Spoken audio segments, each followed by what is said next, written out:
How many? How We're, many we're times? live. We Once are or twice? live. We're live. We're Oh, live. okay, Live. great. What? What did you want to ask me, or was it private? No, I'm just curious how many people are going to show up.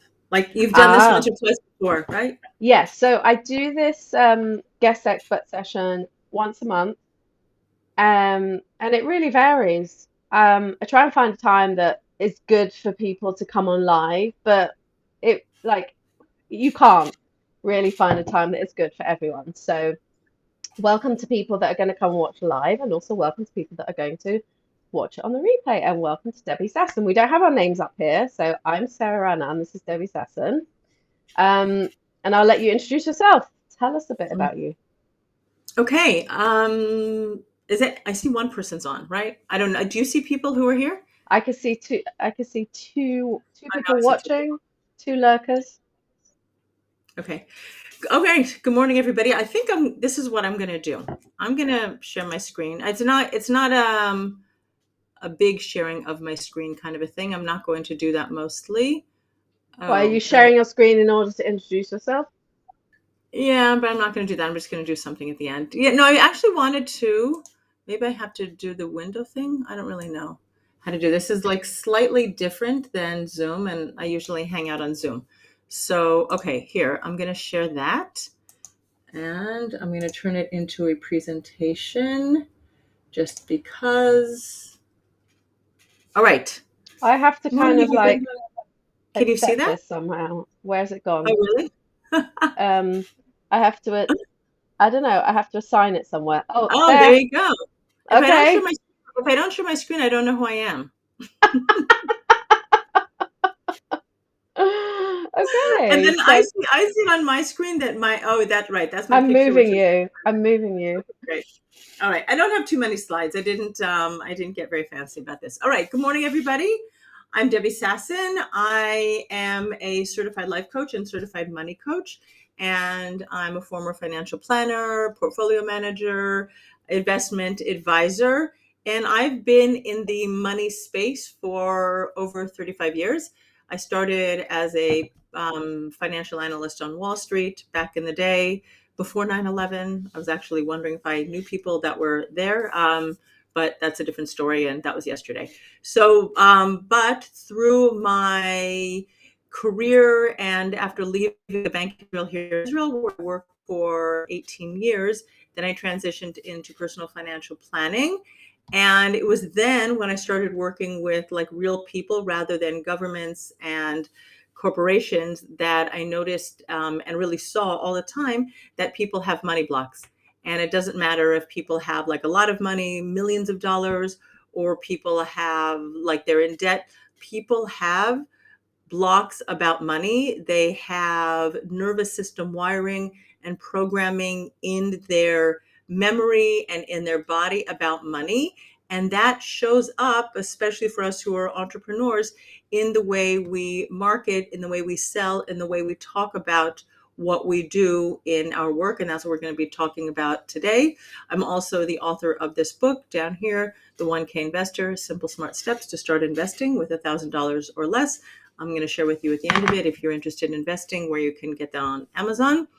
And now in the work that I do, I help entrepreneurs, men and women, but mostly women, predominantly women, to really find out where their blocks are and limiting beliefs about money and to clear those, dissolve those, and then to make more money in their businesses. That's what I do.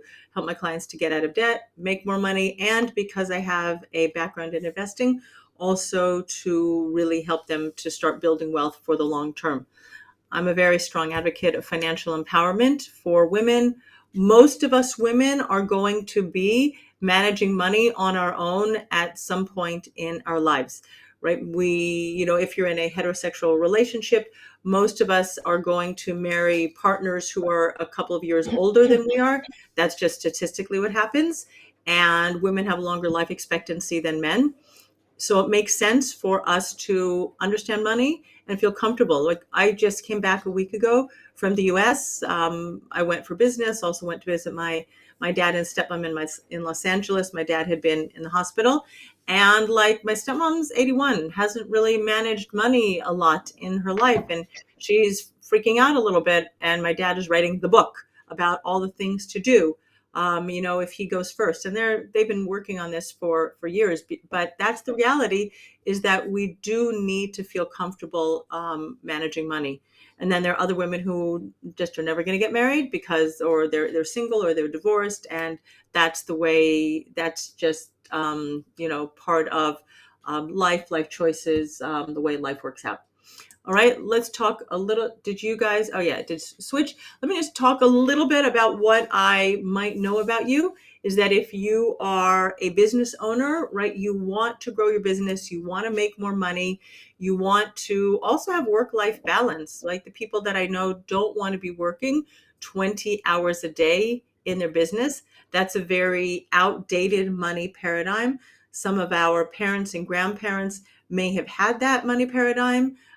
Certainly, my family that escaped Nazi Germany and rebuilt their lives and their businesses in Los Angeles in the late 1930s and 1940s, etc. Like they worked hard and hustled to build their businesses and to bring an income home. And there was a lot of scarcity and deprivation around rebuilding their lives. And many of us have stories that are similar to my family. We're not going into that today. And so we have, again, programmed into us and the voices in our heads that we have to work hard for money. We have, like some of my clients say, like, they can hear their parents' voices and, like telling them that they have to work hard, they have to work harder, right? You might be giving away your time for free, letting invoices go unpaid because of your lack of comfort around money. You might be taking on non-ideal clients who you take on because you're just feeling scarce around money. And so you're just like, there's that neediness and graspiness. And even though your brain is telling you, and maybe even your body is like, no, I shouldn't be working with this client, you take them on anyway. You might be procrastinating, not getting to work marketing your business. And so you're just going to do another training, another certification. You need to be better, more, like about who you are and your zone of genius before you're going to go out and market your business. And I've had, clients who just spend a lot of time with their self-care, mental health days. It's just because it feels so uncomfortable to go out and market your business. Or you spend a lot of time with journaling, affirmations, money mantras. I'm actually going to share with you some money mantras at the end. But most of the time, because we have the negative beliefs about money wired into our nervous system, we don't, the mantras and the affirmations are not very effective.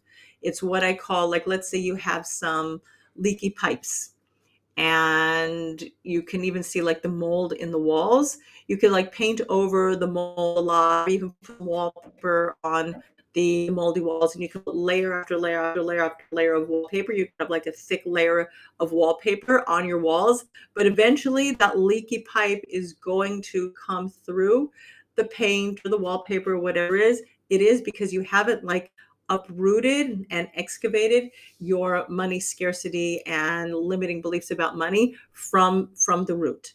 And so money, while these money affirmations can be effective, there's other deeper nervous system work that needs to be done in order to really be effective. All right, so this is the last cute little diagram. We're going to talk about what I call a think, feel, do cycle. It's like this cycle that we have in our businesses and it also shows up in our money, where we think thoughts, we feel vibrations, we feel energy in our body connected to with those thoughts, and it's always our feelings or emotions that are driving the actions that we take and the things that we do, right? If you think about like holding a little baby, or like if you're like a cat person or a dog person, and you like your like fur babies, like when you're holding or you're with like babies or your animals, like it feels, you have this like nice warm fuzzy feeling that sort of rises up through your body, and you can feel that energy, maybe like feels lightness or warmth. You just feel this overall goodness in your body when you're just thinking about a baby or holding a baby, or thinking about like cuddling up with a nice little snuggly warm puppy, right? Similarly, if you are on the road, let's say, or you're in a supermarket and somebody like cuts you off, like all of a sudden you could feel like that like that angst, that road rage. Well, maybe that was the road rage person who cut you off, but like if you're on the road, you might like slam on the horn because you just got to show that person, right? Or that you might start like thinking thoughts about the person that cut in front of you in line in the supermarket, right? Something happens and we're going to like think thoughts, and you're going to feel energy, and you're going to feel vibrations in your body, right? The same thing happens with money. We have like thoughts about money. Our thoughts like trigger feelings that, course through our nervous system. We feel them in our body. Those are the emotions and the feelings we have around money. And then it shows up in the things we do with our money. And in our businesses, it shows up in the way that we market our business. Okay, so I'm going to stop sharing now. That was all of the slides I'm going to share with you today. And now Sarah will just like bring me back on screen rather than as Yeah, like where am a I? slide I don't, I'm trying now. I've got to reader. figure out how we're going to be side by side because I'm quite I could huge. do that. I don't know. I see myself, but I don't know if that's a side by side. You'll figure that out. I'll just keep talking while I figure it out. All right. So Oh, now now I'm we're really going to big do, though. Wait, I want to make you bigger. Wait, there you go. okay.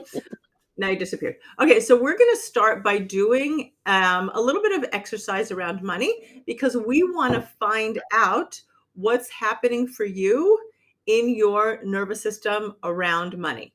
Okay, so I'm going to ask you to write down some numbers. If you have a pen or a paper, I always recommend that you actually use like a real writing implement because it's different from a computer. If you're typing away, I love to type do Google with Google Docs and things like that when I'm working with my clients. But when you actually put pen to paper or pencil, it just triggers different parts of your brain. So if you can grab one quickly, go and do that. I'm going to go ahead and you can just come back and catch the replay. The first thing I want you to do is think about the amount of money that you have right now in savings.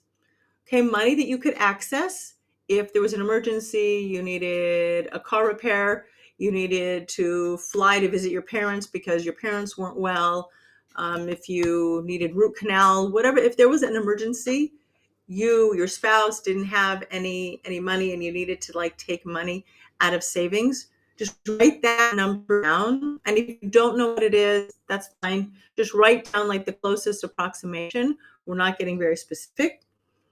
And also just look at your number and notice what are the feelings in your body as you're writing down that number, and pay attention to the thoughts that are in your head. All right. And just write them all down. Most of the thoughts that we have are negative. We have like 60 or 80,000 thoughts a day, and about 80% of the thoughts that we think are negative. So if you have negative thoughts, that's okay. That would be normal. Just write it down. If anybody wants to put in the chat, somewhere there's a chat box. Oh, I see it's over there. Wait, what do you want people to put in the chat? How they feel? What their thoughts or what they're thinking about money when they're writing down what their savings is. Mm.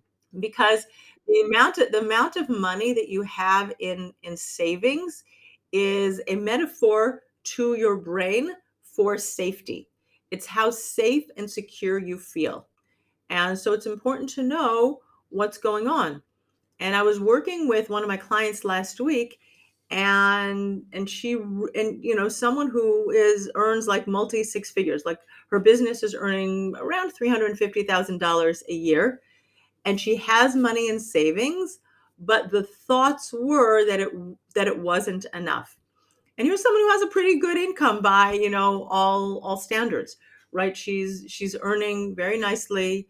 Her family is not 8 kids. I have 8 kids. Thank God. And so sure, her expenses in terms of, and I know where she lives. We're not going to go into that, but her lifestyle is not like, she's not living in New York City, which has a very high cost of living, right? She is in America, whatever. But still the thoughts in her brain were that it's not enough. And we traced it back to her inner child who was really feeling constrained, grew up with a single mom, really didn't have enough. And that little girl inside of her really felt like she needed more money so that she could buy anything she ever wanted. Right? So this, I'm just popping up mine while you're talking. So you can. Mm. Right, now you're feeling much more safe, right? Because having money in savings is it like helps you feel that calm, secure, supported feeling, right? Mm. So great. Thank you for sharing that. All right.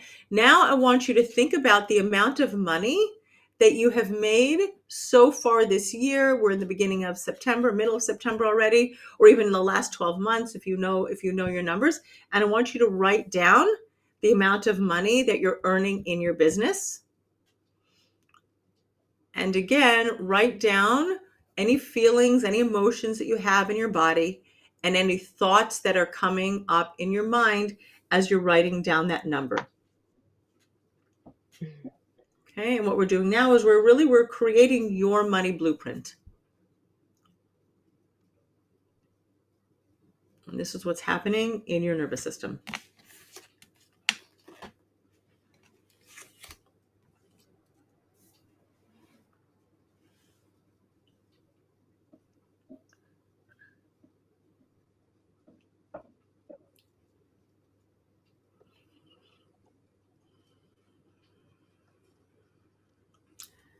And then I'm going to ask you a sentence, and I really want you to I want you to complete the sentence. Write down the first thing that comes into your mind. Like, don't filter yourself, but just really whatever is intuitively your brain offers you, write it down.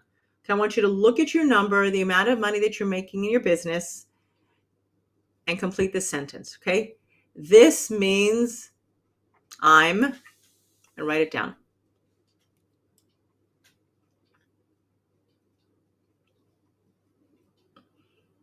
And if you feel like sharing what comes up for you, and for so many people, when they're writing it down, they'll think of things like this means I'm a failure, this means I'm not good enough, this means I'm a loser, this means there's something wrong with me. But because again, the thoughts that like some people will be like, oh, this means I'm finally like creating some traction. But sometimes the negative like thoughts that are kind of like, bubbling and simmering under the surface, right? This means I'm not doing enough, right? We're gonna make it mean something about us.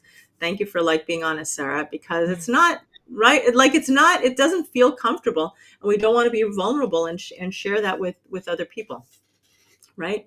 This means I'm not there yet, right?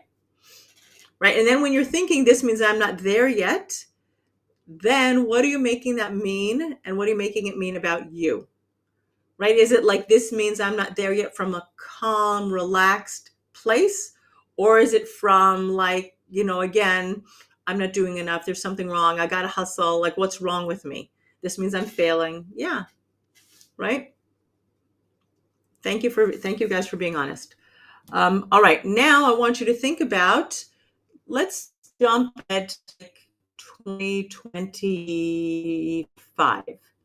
Right? So you'll have a full year in 23, 24, 25. So you'll have like your 3-year income goal, 3 years and a bit for your business. And I want you to think about the amount of money that you would love to be making in your business. The amount, and that income would mean that you would have enough money to pay your taxes. A lot of people that I work with, they're making money in their business, but they're not putting away money for taxes, right? So that they're really, really, Wait, what do I I've say, got to try Carmen? and make this fit on the screen. There you go. Right? It also could like disappear, right?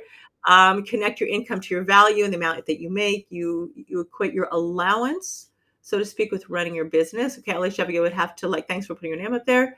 Yeah, it's very hard to separate. I'm only allowed to run a business if you make that much, Mm. right? Yeah, like you're only allowed, right? As if there is like some like policeman out there that says, oh, like you have permission to run a business if you make X amount of shekels or X amount of dollars in your business, right? With forgetting that businesses take time to grow.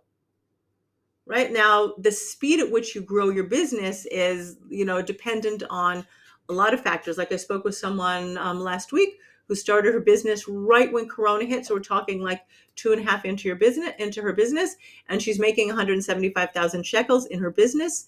And like this year, I think already this year, like she should be crossing 200,000 shekels in her business in 2022, which for those of you who are not in Israel is probably going to be like a 60 or $70,000 a year in her business, like the 2.5 3 years into her business. And for some people that's great, it works for her and for her family needs. And for other people they'll be like what's going on in my business that that's all the money that I'm earning, I'm working so hard. Everybody, again, according to the amount of hours they put in or can put in or how focused they are in their business. But all right, so let's go back to 2025. The amount of money that you'd be making in your business, so you'd have money to put away in savings, right? Like Sarah was saying, you can feel safe, you can feel calm, you can feel supported, money away in taxes, money to, like, maybe there are things that you want to do. You want to, I don't know, if you have a car, you want to upgrade a car. If you don't have a car, you maybe want to buy a car. If you own property, right? Or don't own property. A lot of people in Israel want to be able to buy their first property, so they want to have the money so they can make a down payment. Or if you have children who are of marriageable age, you want to start putting money aside for them. um, right, so you see your money going into a black, it feels like it's going into a black hole. That's interesting. I'm curious why you see your money going into a black hole rather than creating security. Is that because you're not saving money? Is it because you're reinvesting everything back in your business? Right? The question is, like, what is that black hole? And really defining for you what it means.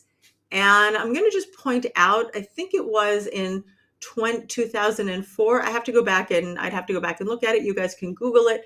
But Steve Jobs like called together all the employees of Apple. Apple started in the 1970s, I think 1976. He called them together and he said, "We are finally out of debt."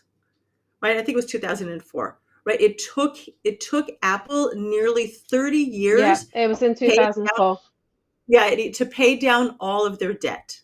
Right? So when you're saying that you're not saving enough, like, be very, very clear what that means. Does that mean like you are investing in courses and courses and courses because you need more training, or your brain is making you believe you need more training and you need another certification?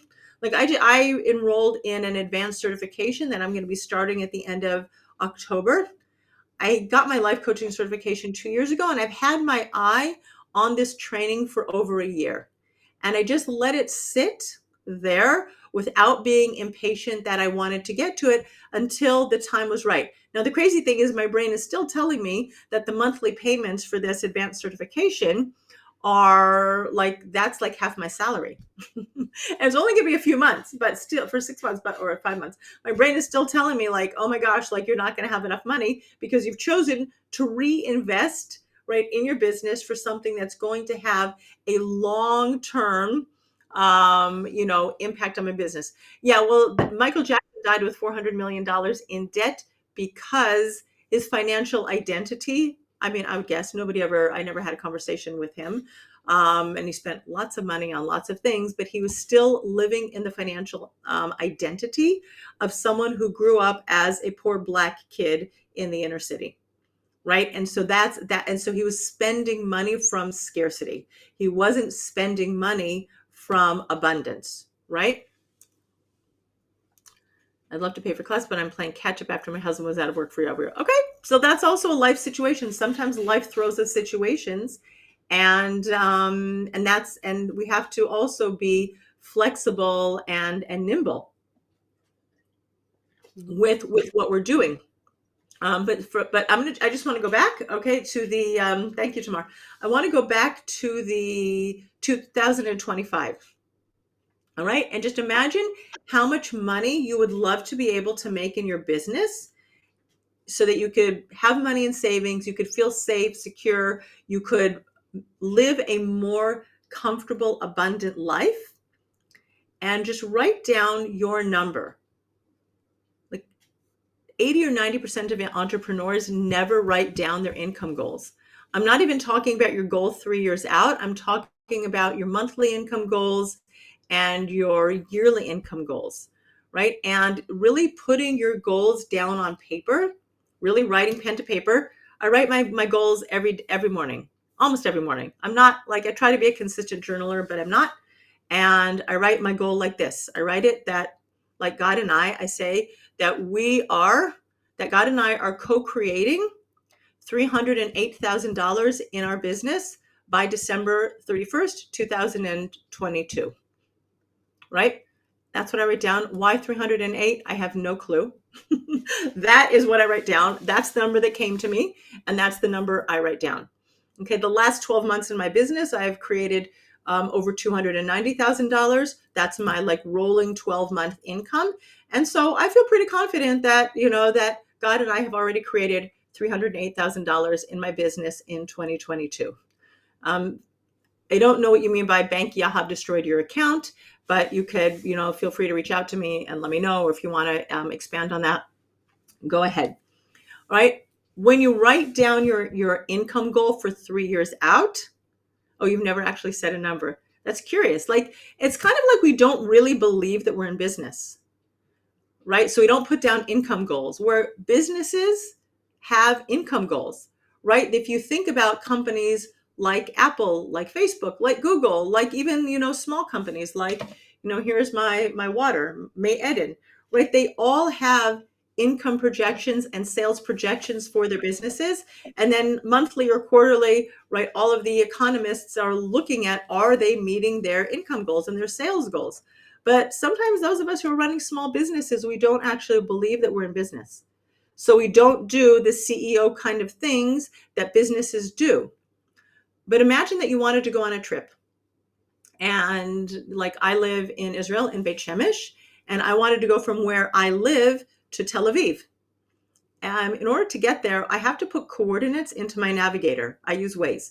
So I put where I am. Waze knows, has a much better brain than I do. It knows where I live. But I have to put an address. I have to tell my navigator where I'm going so that it can direct me in the right direction. If I don't tell them I'm going to Tel Aviv, I might end up in Jerusalem. Or maybe I'm going to end up south in Beersheba, or I'm going to end up in Tiberias, right? Like, if I don't tell my Waze where I'm going, it's not going to be able to get me where I want to go. So you also have to tell your brain and your business where you want it to go. And when you give it a coordinates, it gets to work figuring out how you can get there. Now, I like to say that I created my first $100,000 year in my business in 2019. It really took me 13 months, but I still call 2019 my $100,000 year because that was my goal. And it just took me a month longer to create my goal. So my brain got the time wrong. It's kind of like I'm going from my house to Tel Aviv and there's a traffic jam. And so Waze takes me on some circuitous route. It takes me off of, Route 1, and it takes me through Modi'in or wherever it wants to take me because there's a traffic jam in the way. And instead of getting there in 40 minutes, it might take me 50 minutes. But it's not a problem because at the end, I end up where I want to go. So if you're a business owner, put down an income goal for your business because that's what CEOs do. And it doesn't matter if you're making your first $10,000 or 10,000 shekels or 10,000 euros or 10,000 pounds in your business. Like, give your brain a goal so it can get to work while you're sleeping, figuring out where it needs to go. All right, let's talk specifically about when you put down your goal. For those of you who put down a 3-year goal, I'm just curious, what does your brain say about your goal? Right? When you look at it, like, let's say, I would put down $1 million for my business in 2025. I think it's only $750,000, but let's say you would put down a goal for your business. What does your brain say about your number? Besides, that's amazing and that's exciting and wow, wouldn't it be awesome for us to be there? Like, what are the negative thoughts that your brain is offering you when it looks at your income goal? Okay, you want to make your first 100K by April 1st. That would be amazing in 18 months. Fabulous. What about your 3-year goal? I'm just curious. Your brain finally believes you can do it. So then I would say, double your goal and see what your brain offers you. Because what happens most of the time when you set a stretch goal, right? Because I remember I think it was in 2019. I had a stretch goal of $600,000 in my business. And I was working when I was doing my tapping certification. Then I was working with a peer coaching buddy, and we did a visualization. And I like felt myself like with my eyes, was like pushing away the money. Like that's like I was really really resisting it, as if there was like no way incarnation that I could possibly make that much money in the business, and I was like physically resisting and rejecting the money. So it's just like curious for you, like, Sarah, if you double your goal, what would happen in your brain and in your body around it? Right? Are you sure you can really do this? Do you deserve this? Yeah, we have a worthy and deserving set point, how much money we feel that we're worthy of making. Right? How will we get there? We always were impatient to figure out the how. Right? And it would totally be amazing. But what happens is, in order to make that much money, whatever that much money is for you and for your brain, is you have to, like I mentioned, financial identity. You have to be willing to let go of who you are today and step into a new financial identity. And your nervous system holds on for dear life for who you are today. It doesn't want to let go. It doesn't want to surrender. It doesn't want to like die the death. I know it sounds like very dramatic, right? Right. And then there's like but it becomes very dramatic, and it just like it will block you and sabotage you. I'm actually in the middle of writing a Facebook post, by the way. So this, you might see it later on my Facebook page if you follow me, or if you don't yet follow me. But like your brain doesn't want, like your body doesn't feel comfortable making that much money. You don't deserve it. You're not worthy enough to make that much money. And so it's going to sabotage you where you are. And that self-sabotage is actually a form of self-protection. All right. Beautiful. 3 years, 250,000. I love it. Make all the money. I'm in favor. I think that women should make lots of money. A, to take care of ourselves because we have longevity. B, like we have so much like good heart. Like we really, really want to show up and serve with heart. I love, that's so cute of you. But and then when we make more money, we share it, we pass it on. There's so many like charities, like charitable organizations that have been established by women, because when we have money, we don't like hold it from a place of scarcity. We give it to others and we share it. It's like so beautiful. And I think that women who have a mission and a purpose and are compassionate, loving, caring people, I think that we should have all the money. And then we're not going to make wars, we're going to make peace, and the world is going to be a better place. And that's a very like pithy statement, but you can all agree. All right. Anyway, let's talk about how your money scarcity, or like if you've had some money scarcity come up, or lack of deserving and lack of willingness to like show up and make that much money, right? Will like you'll see it in your marketing. So part of it is you're like that self-sabotage that we talked about, right? Because you want to just protect who you are, and it doesn't feel comfortable. And so you just won't show up and market your business, right? Because you're like, because it just feels too uncomfortable. You're like, you'd be stepping into your first $100,000, 100,000 shekel a year, and you're like, who is that person? It's just like it's a different being, it's a different creation, and you won't do it. Let me just talk like 1 second. I know we're probably getting towards the limit of our time. How I view marketing. Right. So some people have told me they feel like marketing their business is like they're like chasing money. Right. I don't want to chase money. Somebody told this to me yesterday. Like she doesn't want to feel like she's chasing all after money all the time. Or one of my clients said, I don't want to like look desperate. Right. If I show up all the time online, I'm going to look desperate. What are people going to think of me? So I like to think of marketing like a bakery, right? A bakery, you like go into the center of town, and like you just smell this like gorgeous aroma, this fragrance of like, ragalach in Israel, or croissants, or cookies, or whatever's baking. You're just like, or pizza. Just imagine, right? You just walk through town, and you're like, it just like feels so like delicious and inviting. And that's how I like to think about marketing. I just want to show up delicious and inviting to all of the people that want to work with me. And one of the thoughts that I like to think is that my clients are divinely contracted to work with me. Like if I own a pizza store and you're milk intolerant, or you have lactose intolerant, or you just don't like pizza, I don't know if there are people in the world who don't like it, but like I'm not marketing to you. You're just like not my person, right? Or if you're gluten free and my pizza has like wheat in the pizza crust, or my bakery, has like wheat in all of my baked goods, and you're gluten free or you have celiac, like you're just not my person. I'm not marketing to you. But I'm marketing my business to all the people who want to eat pizza, or all the people who are like in town and they're hungry and they want to buy barecas, or they want to buy cookies because they're hungry. The only people that I'm marketing to are my people, and we are just inviting them into our bakery or into our pizza store when we like open the doors and let all of those gorgeous aromas like waft out into the street. And then they're going to walk by and they're going to come and they're going to look what you have on, for offer in your store. And they might want like plain cheese pizza or pizza with mushrooms or onions or everything on it. And once they're in your store, that is when you get to make the sale. But the marketing is just showing up and letting them know that you exist. And if you don't let your people know you exist, then how can they buy from you? How can they work with you?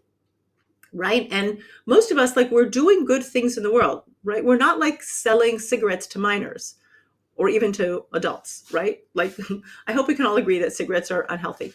But like you guys are, whatever you're doing here, if you're showing up here on this Facebook Live, I believe that you do sell like worthwhile services and products, goods. Like you are a mission driven, purpose driven business, and let people know that you exist so that they can work with you. And then you can also, like, a lot of people will market their business, but they'll just like kind of like put up a poster. They'll just be like, this is me, this is who I am. And they won't like make an offer. That's like inviting them a little bit more into your inner circle. Like, hey, if you want to work with me, and don't like copy exactly these words, but like reach out, in the DMs, send me an email. Here's my phone number. Like, give me a call. Like, there's what we call the know, like, and trust factor, right? First, people online have to know you, and then they like you, and they have to trust you. And once they trust you, or maybe they like you a little bit, they're going to reach out to work with you. So like, let them know how they can do that. Otherwise, they're just going to think that you're like putting like up posters to beautify Facebook and Instagram and LinkedIn. And they're going to think that you're offering valuable services, but you've actually never said like, hey, I like you. Come into my house. Come into my restaurant. I want to serve you a meal.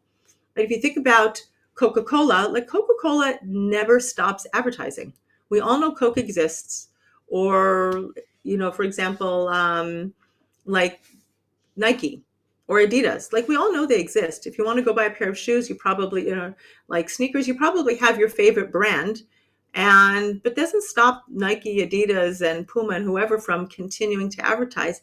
They want to continue keeping themselves top of your mind. So the next time you go to buy yourself a pair of sneakers, you're like, oh yeah, Nike, I saw their latest brand on that billboard, or they advertised at the Super Bowl, and they pay billions of dollars, I imagine, to advertise in these sporting events like the Super Bowl, soccer, World Cup, and things like that. So make sure your people continue to know that you exist. Otherwise, they're going to forget about you because we're all really busy. So show up, not from scarcity, but show up because you're creating this beautiful relationship with your people.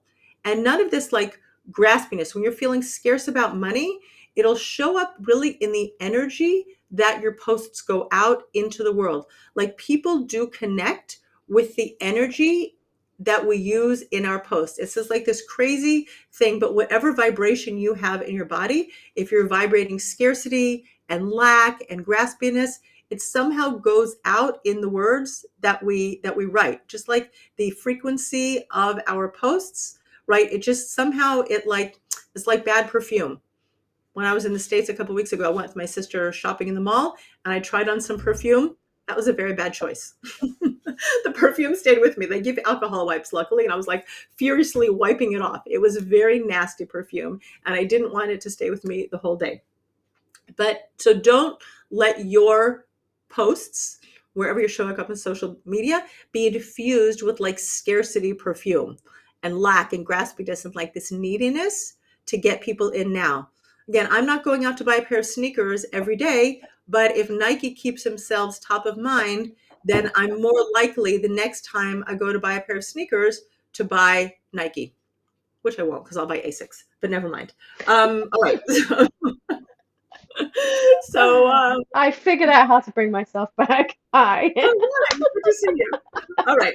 Um, another way that your money scarcity and feeling lack and not worthy is going to show up is that you talk to the wrong people, right? You're talking to your worst clients. So if, for example, you are a plant-based health coach or weight loss coach or nutritionist or dietitian or whatever it is, you'll spend all of your time trying to convince all the carnivores in the world that they should be eating plants, right? When there are so many people in the world that want to improve their health and improve their diet and improve their what they're doing, eating more legumes and eating more salads and eating more avocados and things like that. But you're like spending all of your posts trying to convince all those people who are going to die with a steak between their teeth that they should work with you. Like, stop talking to those people, right? Again, there's this continuum of know, like, and trust, right? Don't spend any time in convincing energy speaking to all the meat eaters. If you're a plant-based nutritionist, like, speak to the people who love what you're doing and share value with them. Share them, with them recipes. Tell them how they can add more. Maybe they're people who are, again, on that continuum, right? And they want to work with you more. So talk to them about what they can do to make it easy. Grate up some zucchini and put it in your chocolate cake, and but help them. So doesn't like that idea. Okay, I've never done it either, but never mind. But there are recipes out there in the world. Let your people know. Again, the carnivores are never going to work with you if that's who you are. Like, talk to your people, right? And stop talking to the worst clients. And again, people are going to be on a continuum. So there are people who are going to work with you in 6 months from now, right? And they might not even know you yet. So Bye bye. tomorrow. So just let them know. And then there are people who like want to know. Then there are people who want to find a like plant-based nutritionist, and they don't know if it's going to be you or they don't know if it's going to be like somebody else, right? So you also have to show up for those people who are like, I'm looking for someone, I want to work with someone. Now then it's very important for you to be who you are in your posts. Like, don't talk to everybody. Like if you live in Israel and you're like, if I talk about Israel, people who hate Israel aren't going to work with me. Fine, who cares? Hmm. There are other people in the world that can work with those people. Or if you're a God-centered person, you believe in God, you think that God runs the world, like, talk about that. If you don't believe in God, like, you can talk about that also, right? Like, let your people know who you are, and that will help you also to stand up for your people and call them into your shop. Again, the people who are gluten free are never coming to your bakery. So just let everybody know we serve gluten in our bakery. Right? Let them know all the good things, and don't try to like manipulate them in your post. Just you be you and feel very confident in who you are. And the last thing that I want to say is, like, don't perfectionize your posts. Like, we spend so much time in our heads. What am I going to say? What am I going to write? Am I doing it right? And then we never get the posts out into the world. We read it over and over and over again to get the exact words and the exact, exactly. I said I'm going to be putting a post out on Facebook today. It was actually something that came up last week in my memories. I wrote it 2 years ago. It's like very long and very wordy. I'm looking at it today. I'm like, oh, that was really long. Today I'm going to cut it down, right? And I'm gonna like repost it. I'm gonna add some more things. But that's also the thing, if you're trying to manipulate the exact time, you're gonna look on your Instagram, you're looking at your insights, exactly what time your people show up. If you're not used to showing up online, just get it out into the world. Like, who cares what time your people show up? You can Yes. once it's out there, you put it out at 3 in the morning, even though all of your people show up at 10 o'clock in the morning. Put it at 3, then go to sleep, and then in a month from now, it's going to be so good you can grab it and repost it at 10 o'clock in the morning. But your marketing content is like money, and it's like water. It likes to flow, right? If you put a dam in water, it gets like very smelly and moldy and it attracts mosquitoes, right? It's not like good quality water. The same thing with your money. If you like hold on to it from scarcity, right, it has also like it doesn't feel good, and you're always feeling very tight and scarce in your nervous system. Money likes to flow. It has to have a beautiful like flow pattern, because if you let it flow out too much, then of course there's going to be like drought conditions and you're not going to have enough money flowing in, right? So you have to like manage that properly.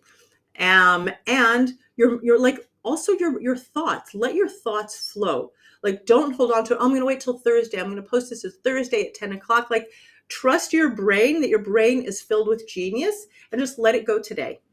Your brain is going to offer you something new on Thursday. But the more you grease the wheels of your thinking, the more thoughts and the more content and the more genius is going to come up. So just put it out there today. And again, in 3 months from now, you could repost it.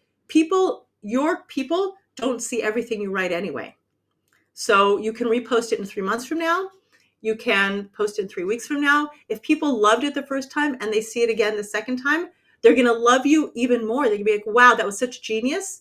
And people like take their phones, they scroll them, and they're gone in like, a minute, if you're lucky. Mostly they're gone in like 2.5 seconds. Sarah probably knows how long you have to like capture people's attention, Oh, right? only So three let it seconds. Whatever, no big deal. 3 seconds, whatever it is. All right.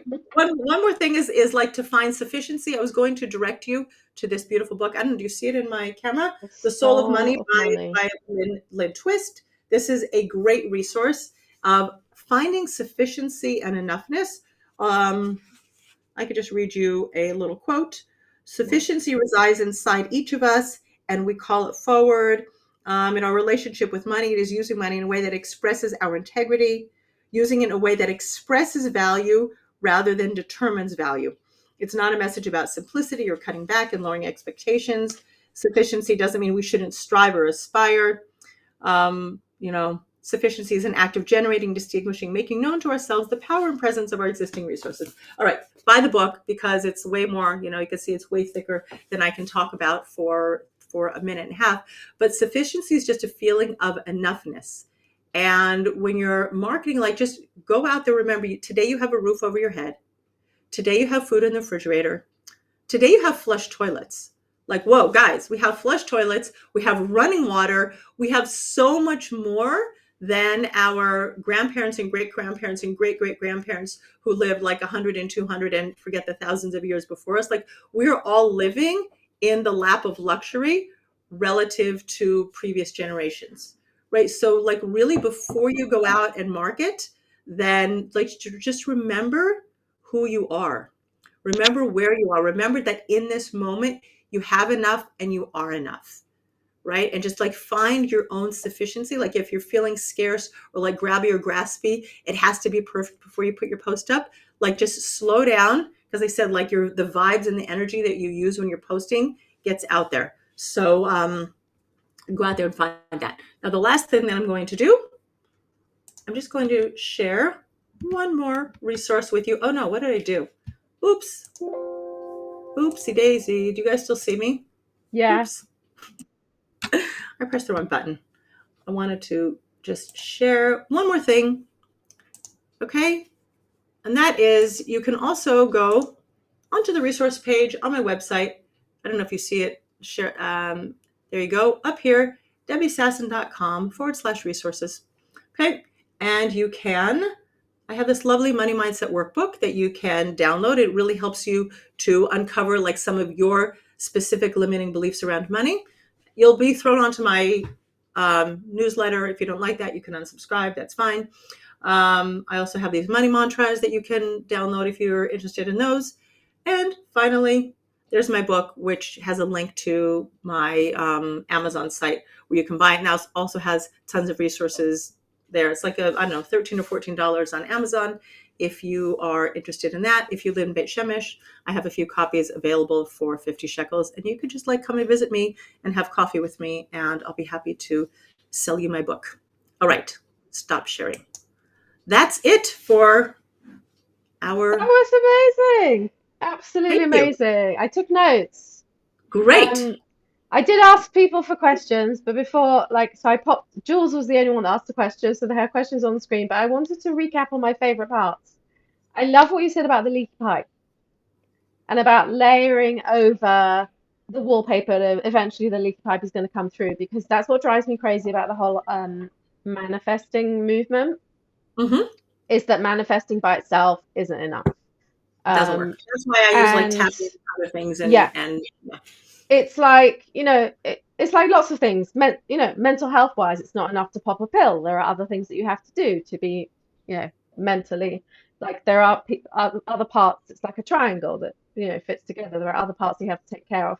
I love the analogy of the bakery, and just like the idea of like the energy of the post you putting out, having this bad perfume to them. It's funny. There was someone that I used to follow, and that's exactly how I felt about her post. I felt like she was coming from this desperate place, and it Mhm. was just so off-putting. And I stopped following her because every post that she put out was basically just saying, "Buy my stuff, buy my stuff, buy my stuff, buy my stuff. When are you going to buy my stuff? You haven't bought my stuff yet. Why haven't you bought my stuff? My stuff is great." You know, yeah. Anyway, awesome.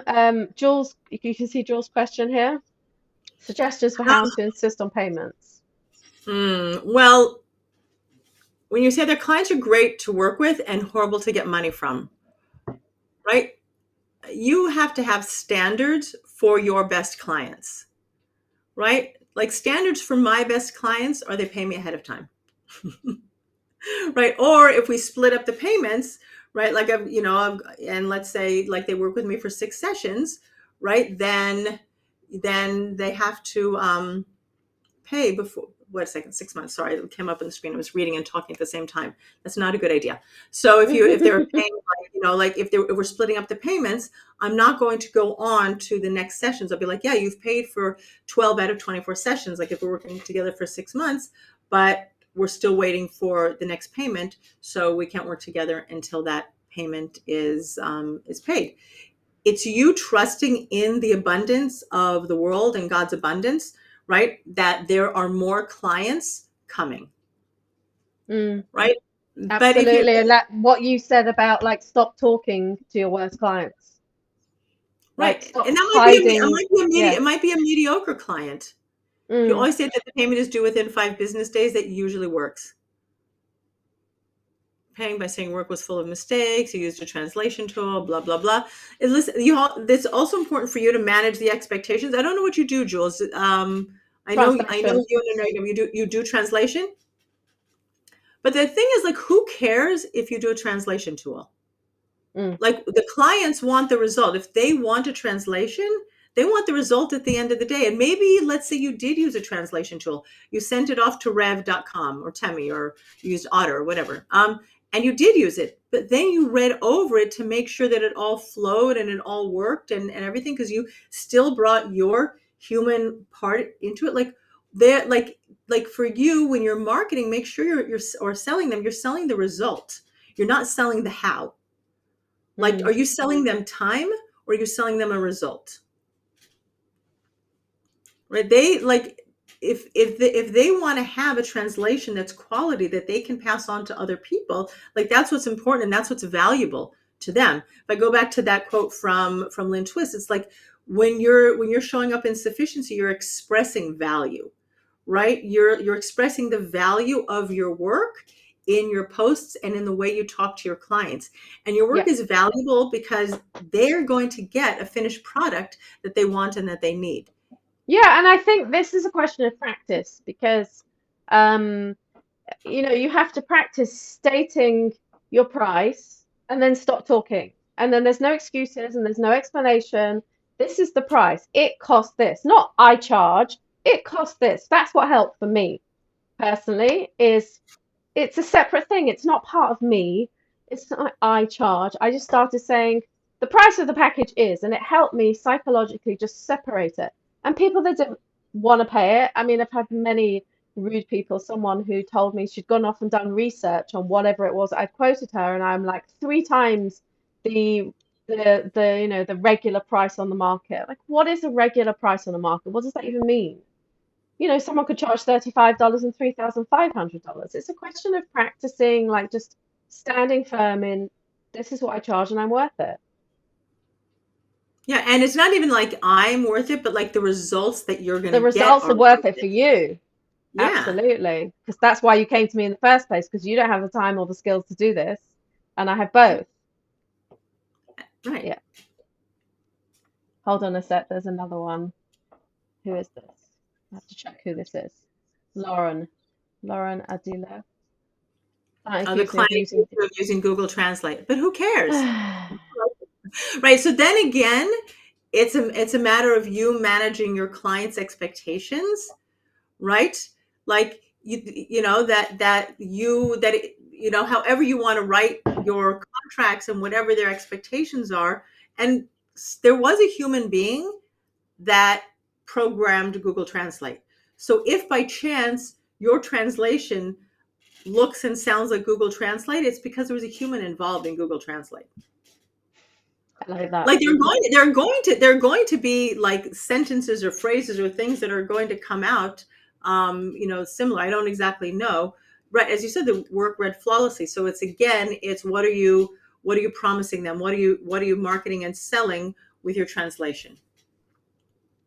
Are you selling the how, or are you selling the what? Mm. I'm putting that book on my list. Thank you so, so much, Debbie. This has been amazing. My pleasure. All Um, right. epic turnout. Thank you, everyone.